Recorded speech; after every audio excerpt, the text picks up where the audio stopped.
분이셨는데 어머니가 거의 100세 다 돼가는 어머니가 살아계셨거든요. 이빨도 없으신데 고기를 잘 드셔. 이빨이 하나도 없어요. 근데 주일날 되면은 교회 제일 먼저 꽤 이제 거리가 되거든요. 집하고 교회가. 지팡이 집으시고 빨리 못 걸으시는데 그래도 교회 제일 먼저 나와서 앉아 계시는 분이 할머니세요. 근데 이제 그 집 가서 이렇게 보면은 아들이 저한테 나가려고 얘야 조심해라, 길 조심해라, 차 조심해라. 그 늙은 아들한테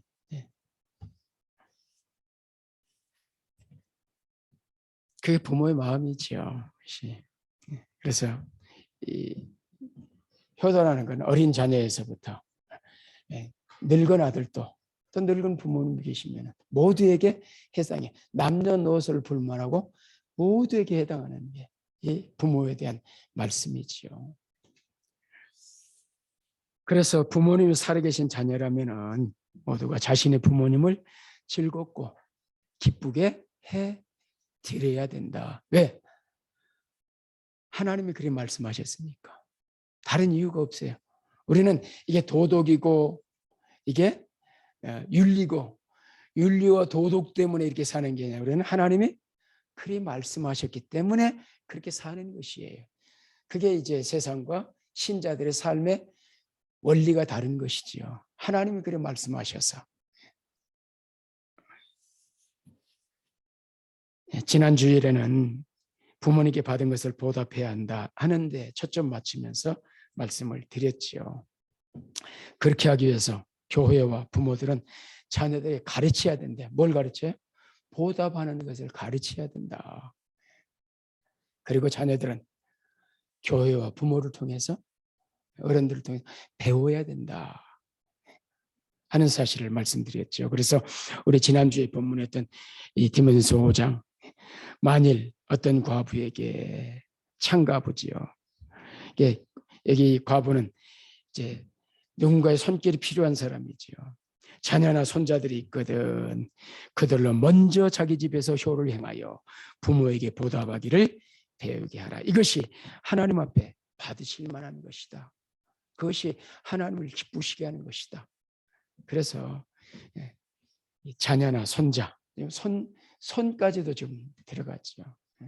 본문에는. 그래서 교회가 당연히 이런 창과부들을 도와서 돌봐드려야 되는데 자녀들이 있고 손자들이 있다면은 그리고 형편이 된다면은 자녀들이 자녀의 도리를 다하도록 보답하도록 그래서 효를 행해서 자기 집에서 효를 행해서 부모에게 보답하기를 배우게 해야 된다. 가르쳐라. 그리고 배워라. 말씀하는 거지요. 그래서 8절에 누구든지 자기 친족 특히 자기 가족 제가 가로 넣어서 넣어놨는데요. 특히 돌봄이 필요한 늙고 병든 부모님이 해당되지요. 물론 여기서는 자기 가족이랄 때에는 창과부 남편이 이제 죽고 없어서 그 당시 사회에서 절대적인 돌봄이 필요했던 창과부를 대상으로 하지만은 그러나 확대해서 가족들 다 포함되지만 특별히 여기서는 돌봄이 필요한 부모가 여기 이 문맥 속에 들어가는 것이지요. 이런 분들을 돌보지 아니하면 믿음을 배반한 사람이에요. 믿는 사람 아니다는 얘기죠. 오히려 믿지 않은 불신자보다 더 악한 자라 그렇게 이야기해요. 아주 강력한 경고를 하고 있는 거죠. 여러분들의 가족들을 돌보지 않으면 이건 신앙인이 아니에요. 성경이 그렇게 말씀하고 있어요. 오늘의 가족들을 학대하고 가족들을 뭐 돌보지 않고 이런 경우들이 있는데 이건 성경에서 보면은 아주 큰 죄 중에 큰 죄죠. 그래서 무엇을 보답해야 되는가 하는 부분 말씀드렸죠. 보답이란 받은 것을 돌려드리는 거잖아요. 그래서 부모님 입장에서 돌려받고 싶은 무엇일까? 부모는 자녀를 잉태하는 순간부터 비록 뱃속에는 아니지만 최고의 존재로 최고의 가치를 부여하고 뱃속에 있는 자녀를 키우지요. 그래서 신자들은 낙태하지 않지요. 비록 자녀들이 뱃속에 있는 자녀가 장애를 가지고 있다 할지라도, 혹 이 뇌 문제가 있어서 정신박에 태어난다 할지라도, 그래도 하나님이 주신 생명, 동일한 생명으로 알고 이 생명을 받아들여서 하나님이 생명 주시는 데까지 키우고 양육하는 게 부모의 도리다. 그래서 낙태를 제가 낙태에 대한 글을 많이 썼습니다. 신문에다가. 그런데 한국에 보면 낙본연이 있어요. 낙태운동, 낙태 반대 운동본부 해가지고 이제 김현철 목사님이 거기에 주도를 하셨는데, 이런 생명의 원리, 이런 것들이, 생명은 가장 귀한 것이다. 그래서 어떤 생명인지, 장애를 입었던 아니면 어떤 생명이든 가장, 그래 전쟁이 나쁜 거예요. 아주 악한 거예요, 전쟁이. 생명을 앗아가는. 하여튼 그래서 부모는 자녀에게 최고의 존재, 최고의 가치를 부여하고 자녀 중심으로 살아오잖아요. 자녀들이 출가하면은 저거 끝날 줄 알았어요. 아이고 애들만 다 결혼시키면 끝나. 근데 그게 아니더라고요. 살아보니까. 아이들이 결혼하면은 아이고 자녀 기다리고 또 이런 것에 대해서 또 기도하고 여전히 마음속에 가장 가치를 두고 사는 게 자녀들이더라고요. 물론 이 아이들이 다 출가하니까 결혼하고 나니까 짐은 많이 가벼워져요. 정말 가벼워져요. 그러나 여전히 자녀들의 마음들이 쏟는 거는 물론 결혼하기 전보다는 덜 쏟지만은, 그러나 여전히 마음이 가는 거는 어쩔 수 없는 부모의 마음인 것이지요. 그래서 이 부모들이 나이 들고 병들어 모든 힘이 사라졌을 때에도, 어떤 면에서 이용 가치가 없을 때에도 자신의 부모들이 자신을 어떤 존재로 되는지를 기억하면서 부모의 존재, 가치를 귀하게 그렇게 돌려드려야 된다. 가치에 초점 맞추어서 가치 있게 읽어드려야 된다. 왜냐하면 부모 자신도 나이가 들면 자기 자신도 자신을 가치 있게 잘 안 여기려고 그러거든요. 그러나 부모님 나를 가치 있게 여겼듯이 나도 역시 부모님을 가치 있게 여겨드리겠다. 이게 가장 이제 기본이 아니겠나. 그래서 우리 지난 주일에 이런 부분, 물론 물질의 보답도 있어야 되고 여러 가지가 있겠지만은 그보다도 더 중요한 건 바로 가치 있게 여기는 것이다. 그게 부모 공경이에요. 사실은 공경이라는 게 그런 거지요. 경히 여기지 말라, 그런 말씀이에요. 결국은.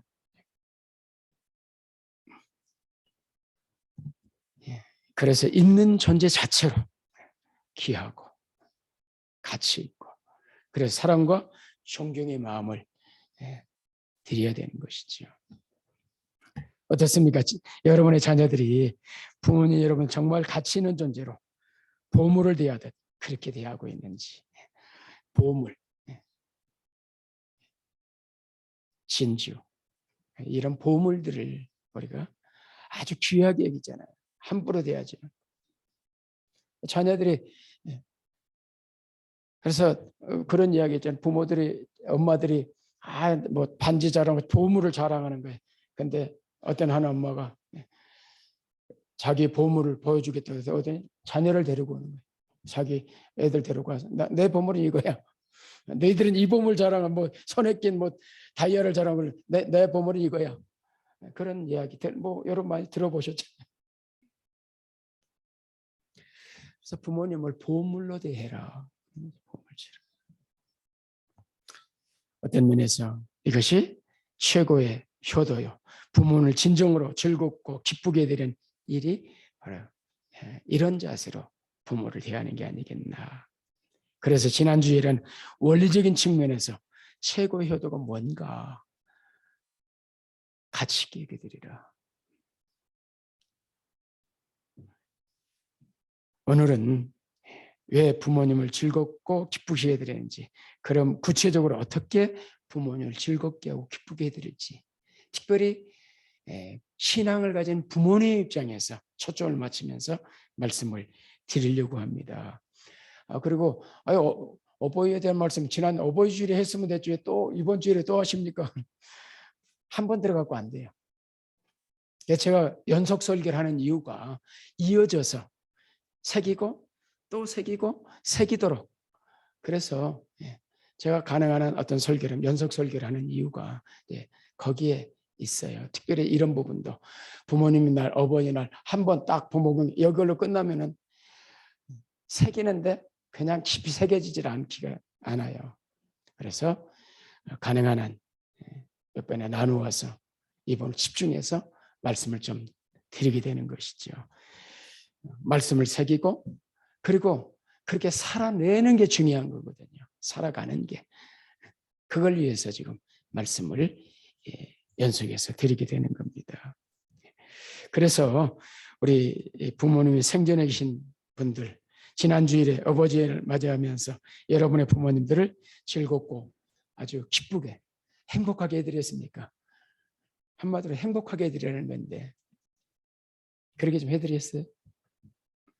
또 부모님들은 성권사님 행복하셨습니까?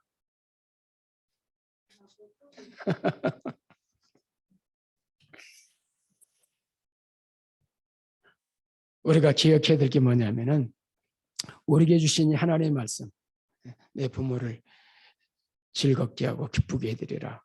이런 말씀은 어버이날이라는 어느 한 날만 그렇게 살라는 게 아니고 평생을 그렇게 살라는 거예요. 그래서 이 말씀들은 우리가 평생에 실행해야 될 말씀이지 어느 부모님 특정한 날만 그렇게 하는 게 아니고, 물론 특별한 날엔 특별한 어떤 행사를 하지만은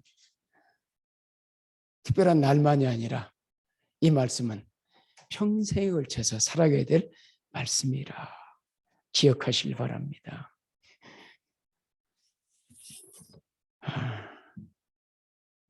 그리고 또 하나, 부모님들이 각각 부모님들이 여러분의 자녀가 어떻게 할 때 내가 즐겁고 기뻐했는가, 어떻게 할 때 정말 행복한가, 이런 거. 사람들의 얼굴이 다양하고요. 그러듯이 부모님들도 이게 다 달라요.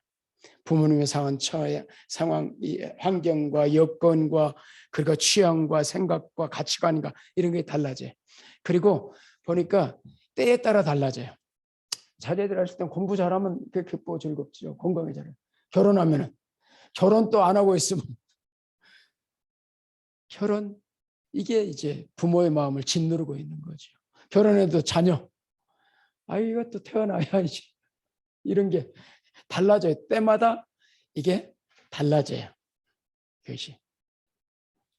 그래서 물론 보편적이고 공통적인 부분이 있지요. 그러나 부모님들 얼굴이 다 다르듯이 그것도 역시 부모님이 기뻐하고 즐거워하는 것도 다 다르다. 이런 부분도 염두에 두시면서 특별히 이제 신자인 부모의 입장에서 오늘 말씀을 드리게 되는 겁니다. 제가 설교 준비하면서 자료들을 찾는 가운데 어느 분이 쓴 그 글이 있어서 가져왔어요. 아주 제가 이야기를 나누는데 적절한 그런 관련된 말씀이어서, 옛날 한 마을에 아주 유명한 효자가 살고 있었어요. 저도 지난번에 한국 갔다가 저희 선산에 갔다가 선산 바로 옆에 우리 이 모가 그 효부 비문이 있더라고요. 그 어느 마을 입구에 우리 그 선산 바로 옆에. 그래 일부러 가서 사진도 찍고 좀 했는데, 옛날에 효부가 있으면은 이게 비문을 세워주고 또 이렇게 특별하게 기리고 그랬는데 이때 유명한 효자가 한 마을에 살고 있었어요. 그런데 이 효자가 이야기를 전해 들었어요. 어느 마을에 아주 훌륭한 진짜 효도를 잘하는 그런 효자가 있다는 소문을 듣고 도대체 어떻게 하길래 그런 효자 소리를 들을까? 나보다도 훌륭한 효자인 모양인데 나도 좀 가서 배워야 되겠다. 그리고 이 효자집 이웃마을을 찾아갔어요. 찾아가는 때마침 이 아들이 이제 일을 나가고 이제 그 어머니만 아마 어머니만 모시고 살던 아들이었던 것 같아요. 이야기니까. 그래서 이제 이 어머니만 있으니까 자초지종을 이야기를 하고 이제 좀 그랬더니 기다리라. 아들이 지금 일 끝나야 돌아올 것이다. 그래서 이제 기다리고 있는데 이제 해가 뉘어져 가니까 아들이 이제 들판에서 일을 마치고 지게를 치고 이제 이 짐을 지고 집으로 들어왔습니다. 집에 들어와서 짐을 부려놓고 딱 그 텐마루 마루턱에 딱 걸쳐 앉으니까 어머니가 세숫대에다 물을 받아다가 아들을 발을 시키는 거예요. 하루 종일 일해가지고 땀범벅이 되고 흙범벅이 된 이 아들의 발을 항상 쓰게 시켜주는 거예요. 아들이 가만히 있는 거야. 엄마가 발을 시키는데도 다 발을. 그리고 이제 다 시키고 나서는 어머니는 이제 또 저녁 준비해서 상 차리려고 부엌으로 들어가시고 아들은 딱 이제 그 마루에 누워가지고 딱 쉬고 있는 어머니 밥 도와드리려고 생각도 안 하고.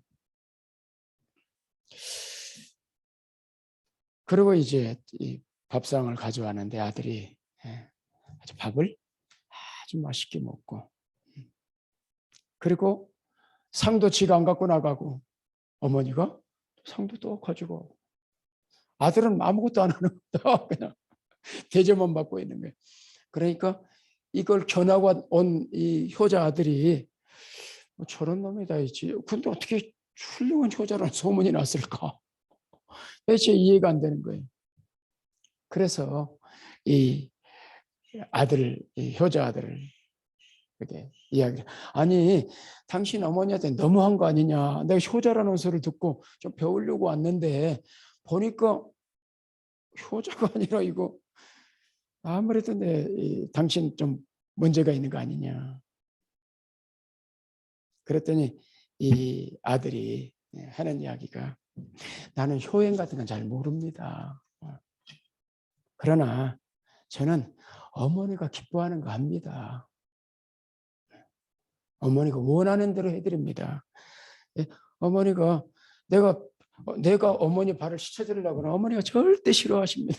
아주 싫어하시고 어머니가 내 발을 씻게 어머니가 즐거워하시고 기뻐하시고 그거 원하시니까 그래서 지금은 그냥 가만히 어머니 좋아하시는 일 하시라고 발을 해놓고 있고 내가 밥 하는 데 가서 좀 도와드리려고 그러고 뭐 하려고 그러면 어머니가 싫어하시니까 그러니까 어머니가 좋아하시는 게 가만히 앉아 힘들게 일하고 와서 너 밥 먹어라 이게 맛있게 먹어주는 게 어머니가 기뻐하시고 나는 그냥 밥 먹고 밥상 치려고 그러면 어머니가 싫어하시니까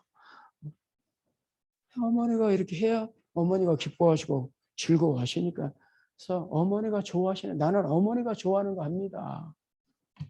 그랬더니 사람들 날 효자라고 그럽니다. 나 효자 아닙니다. 그런데 내가 한 가지 하는 거는 그죠. 어머니가 하시고 싶은 거, 어머니가 원하시는 거, 내가 그거 해드립니다. 그래서 제가 오늘 하려는 이야기하고 이게 이제 많이 상관관계가 있는 이야기라 이 이야기가 하려는 의도, 내가 원하는 방식대로가 아니라 부모가 원하는 방식, 부모가 원하는 걸 해드리는 거죠. 그래서 제가 목사로서 어느 교회 집회를 가면은 어느 교회는 제가 가기 전부터 물어봐요.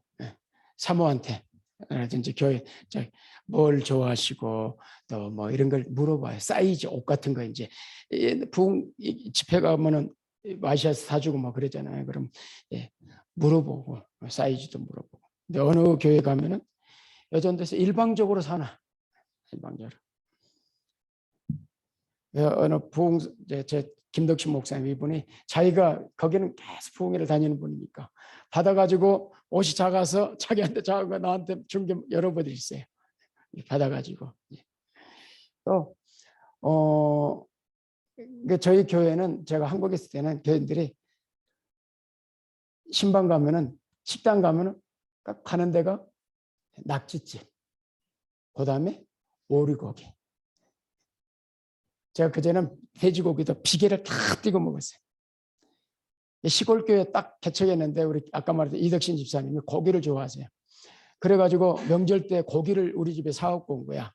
근데 이분이 비계를 좋아하시잖아요. 옛날에 술 드시던 분들이니까. 술로 말로 들던 분이 그런 분이 그분이 예수 믿고 변했지만은. 그런데 우리 집에 목사를 이제 고기를 사왔는데 비계가 더 많아. 우리는 삼겹살을 때 비계를 다 띄고 먹던 사람들이야. 여기 와서 제가 변했어요. 여기서 고기를 먹다 보니까 지금 비계 있는 걸 먹어. 근데 한국 사람 그걸 못 먹었어요. 비계 있는 거 다 잘라내고 먹었지. 그리고 서방에 이런 거 별로 안 좋아하고 그죠. 먹으면 오리고기 아니면 이제 주로 낙지 이런 걸 좋아해요. 예. 근데 만약에 내가 안 먹는 고기, 어떤 목사님 언제 한 목사님을 이제 강사로 모셨어요. 근데 이제 그래서 그 개고기 목사님들이 모이면 그런 어떤 식사하러 개고기집 가잖아요. 이분은 개고기를 안 드시는 분이야. 근데 모시고 간 거예요. 물어보지도 않고. 가서 식사도 못 하시고 그냥 그 반찬만 달라고 그래가지고 이런 경우들이 이 땅에 살면서 이제 일어나죠. 그래서 우리가 부모님을 기쁘시게 하고 즐겁게 해야 된다 그럴 때에 내 방식이 아니야. 세상 사람 체면이나 세상에서 말하는 일반적인 원리가 아니고 내 부모. 여기 성경에 네 부모를 즐겁게 하라. 네 부모거든요. 그래서 내 부모님 뭘 좋아하시는가? 뭘 원하시는가? 저희 장모님이 살아계실 때 저희 집을 그렇게 사위가 목사라서 좀 어렵지요. 그래도 저희 집에 와서 아들 집보다 저희 집에 더 많이 계세요. 같은 광주에 아들 집도 있고 큰아들 집도 있고 다 있는데도 우리 집에 오세요. 우리 집에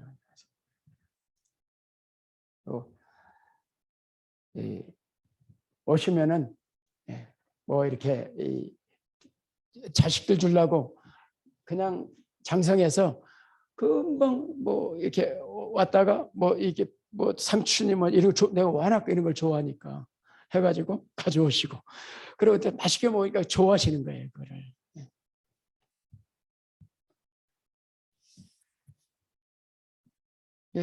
그분이 좋아하시는 거. 제가 목사 신방 가면은 아주 밥을 맛있게 먹잖아요. 그리고 꼭 싸줘. 김치도 너무 싸주고 맛있게 먹으니까 좋아하시고. 원래 목회할 때 목회학에서 목사는 고무줄배가 돼야 된다 그래요. 가서 많이 먹어줘야 되니까.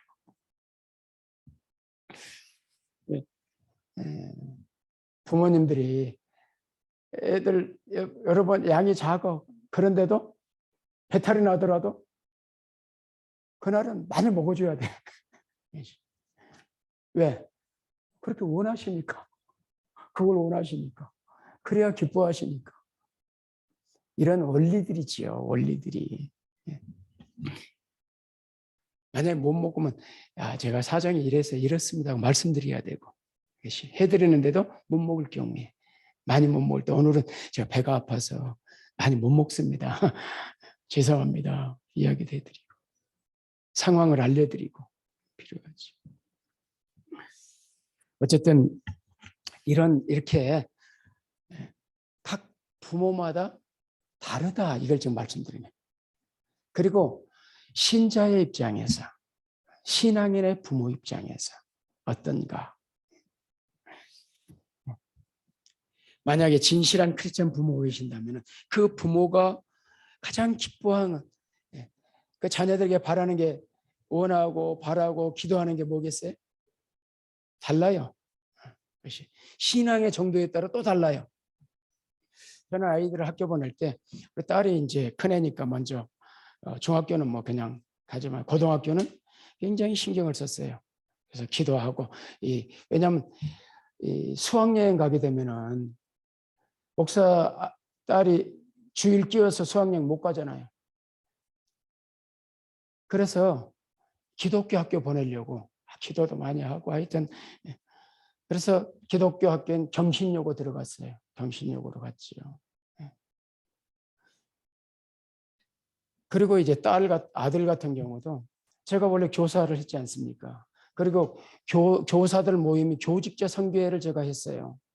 지금도 뭐 이제 강조해 가면 지금도 교직자 선교회 크게 좀 사담 법인 만들어서 좀 이제 이렇게 있는데 제가 학교 현실 알잖아요. 그래서 우리 아들은 일반 학교를 보내지 않았어요. 검정고시 출신입니다. 왜냐하면 대안학교를 보냈으니까. 서천에 있는 공동체 비전교라고 생긴 지 얼마 된 학교를 보냈어요. 왜냐하면 거기 이사장 목사님이신데 노작하겠다. 노작이 뭔지 농사 짓는 거예요. 애들. 그리고 새벽기도 하고 애들 성경 익히겠다. 그래서 그 학교를 보냈어요.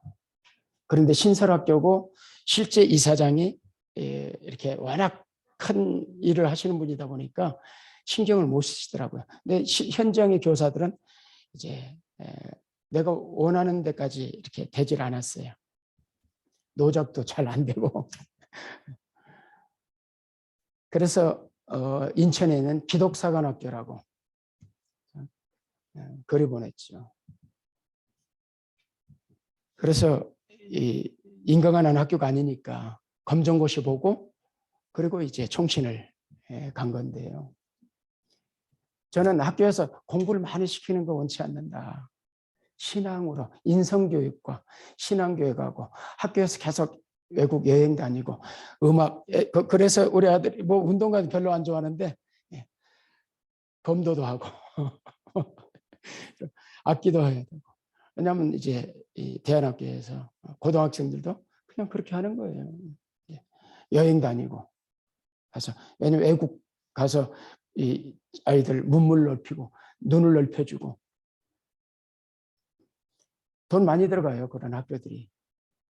인가 안 나는 학교지만 일반 학교 몇 배가 들어가야 돼요. 제가 개척교회 목사하면서 이제 목사 월급보다 많아. 학비가 월로 내야 되니까. 그래도 나는 신앙교육 했으면 좋겠다. 이게 이제 목표고 그게 제일 소원이니까. 그래서 신앙교육 시키려고 그런 학교 보내는 거죠. 기독교 학교.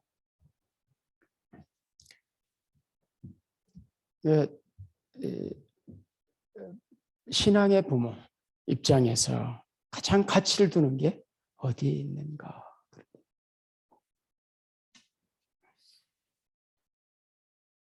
진실한 어떤 신앙인 부모님이라면은 자녀들이 뭐 판사, 검사, 뭐 의사, 약사 아니면 무슨 돈 잘 버는 무슨 사장, 뭐 고위 공무원 뭐 이런 거 별로 생각하지 않아요. 그저 아이들이 신앙생활 잘했으면 좋겠다. 그게 최고예요.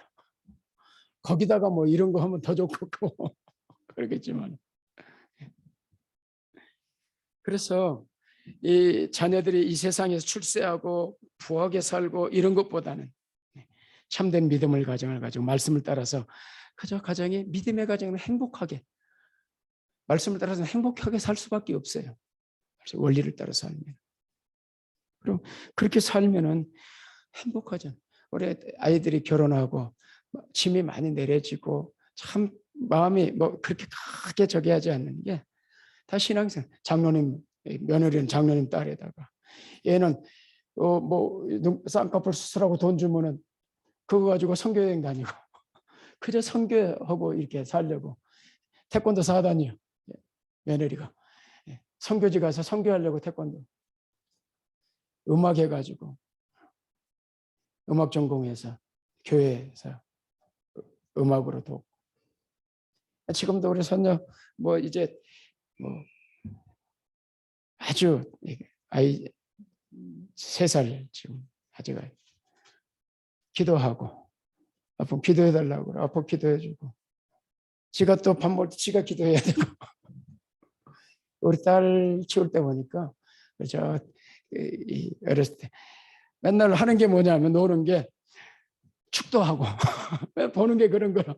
막 찬송가 이런 거 부르고 이런 게 이제 그런 거. 내가 보고 본 게 그런 거니까 보고 자. 그러니까 우리 애들이 힘든 게 뭐냐면 우리 집에서는 부부가 큰 소리 내서 애들 앞에 절대 싸워본 적이 없거든요. 큰 소리를 내고 이런. 소리만 좀 크게 내도 싸우는 줄 알아. 애들은 겁이 내. 소리만 좀 크게 내도.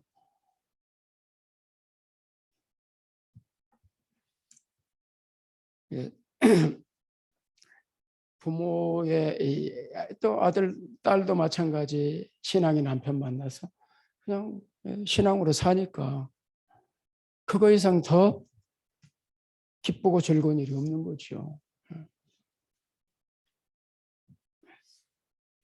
그런데 조은기 목사님 참 큰 세계적인 인물 아닙니까? 조은기 목사님의 한인 국민일보 회장인 조희준 아들, 그 아들 때문에 한이에요. 한이었어요. 사실 그분이 지금 횡령죄 해서 그 유죄 판결을 받았잖아요. 아들 때문에 그런 거죠. 그 아들 때문에. 신앙이 별로 없거든요. 그 아들이. 늘 그 아들이 가슴에 맺혀 있는 아들이에요. 저는 돌아가셨지만. 믿는 부모. 제가 교회 안에서 많은 기도 제목 받고 교인들을 만나죠. 제일 큰 기도 제목. 자녀를 위해서죠. 기도해요. 믿지 않는 자녀. 우리 아들 예수 믿었으면 좋겠어. 기도 좀 해주세요.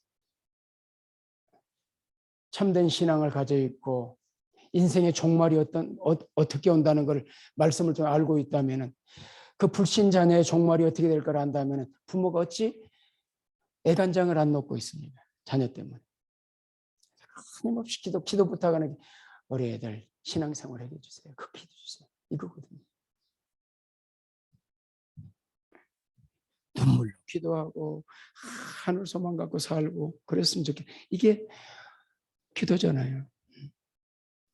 그리고 신앙생활하는 자녀들 들면 그저 무늬만 신앙이 아니고 진짜 신앙생활하기를 간절히 원하고 기도하잖아요. 그러잖아요. 그게 가장 마음의 소원이잖아요. 아무리 뭘 대단한 걸 주고 뭐 용돈 주고 뭘 대단하게 줘도 늘 가슴 한켠에 짐이 아들, 자녀 신앙생활에 대한 그 짐이 있는 거죠. 기도 좀 무거운 짐이지. 마음에 늘 안타깝고 이게 신앙인 부모를 둔 이 자녀들의 최고 효도는 뭐냐? 신앙생활 잘하는 거예요. 그러지 않습니까? 성과님 안 그래요? 응? 그거예요. 최고의 효도지요. 신앙인 부모에게 가장 큰 불효. 신앙생활하지 않는 거지. 가장 큰 불효지. 그래서 신앙인 부모가 가장 행복해하는 시간이 언제 가족들하고 쭉 같이 앉아 예배드리고 권사님도 며느리하고 애들 하은이랑 싹 앉아서 같이 딱 앉으면 진짜 행복하겠지요. 저도 지난번에 한국 갔을 때 이제 며느리는 교회에서 맡은 직분이 있었으니까 같이 예배를 못했는데 우리 딸은 제가 설교하러 가면은 교회 와서 같이 예배드리고 같이 식사하고 와서 같이 딱 앉아서 예배드리면 너무 행복해. 옆에만 있어. 같은 자리만 앉았어.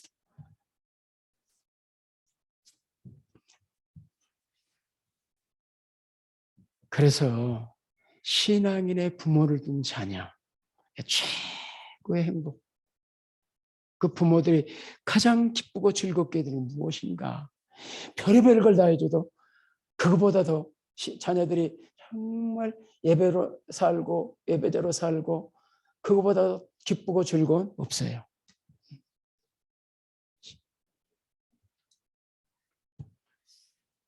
그리고 또 한 가지 말씀드린 김에 불효 중에 불효, 신앙인에게 있어서 이만희 집단, 신천지라든지 하나님의 교회, 안상홍이라는 사람을 하나님 아버지라, 장길자 그 부인을 하나님 아버지라 믿는 하나님의 교회. 여기 많이 여기 다 들어와 있어요. 하나님의 교회.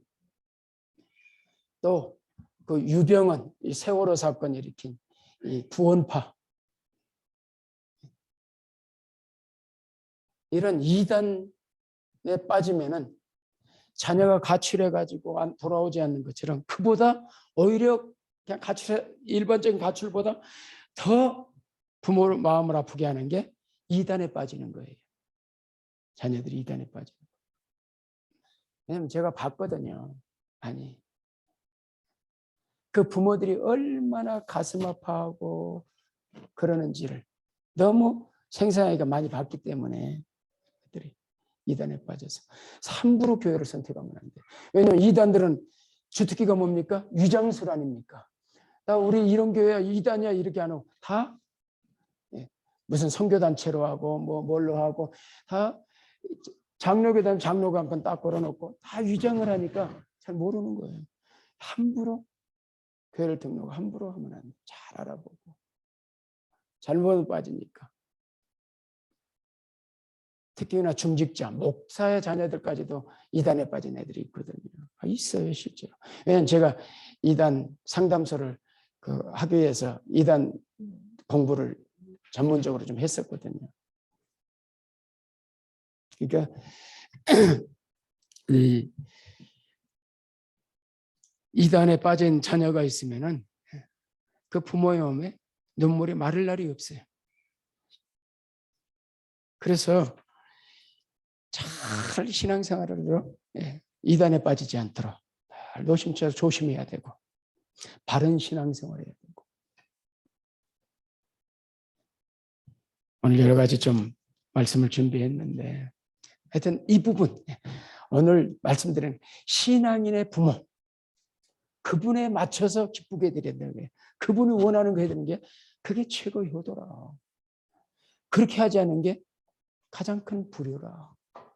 왜냐하면 그 신앙인 부모의 마음을 가장 아프게 하고 있으니까. 그래서